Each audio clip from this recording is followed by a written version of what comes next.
આપી પાકિસ્તાનના નામથી જીસીએને આ ઈમેલ મળ્યો છે।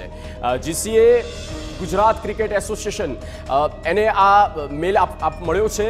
અત્યારે હાલમાં તપાસ થઈ રહી છે અલગ અલગ મોરચે અલગ અલગ સંગઠન દ્વારા, જેમાં ડોગ સ્ક્વોડ અને અન્ય જે સુરક્ષા એજન્સીઓ તે પણ જોડાઈ ગઈ છે। મિહિર સોની સંવાદદાતા ફોન લાઈન પર। મિહિર, પૂરી જાણકારી।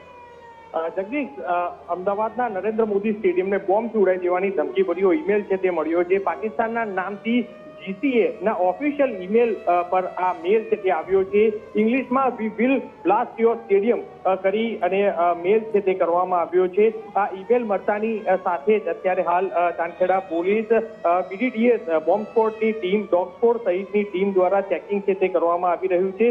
જોકે આ ઈમેલ પાકિસ્તાનના જેકે નામનો મળ્યો છે, તેમાં આ એક જ line we will blast your stadium લખ્યું છે, જેને લઈને આગામી દિવસમાં જ્યારે આઈપીએલ મેચ અહીં યોજવાની છે અને આ ઈમેલ મળતાની સાથે જ અત્યારે જે ભારતે એર સ્ટ્રાઇક કર્યું છે તે મામલે તમામ અત્યારે હાલ તપાસ જે છે તે કરવામાં આવી રહ્યું છે।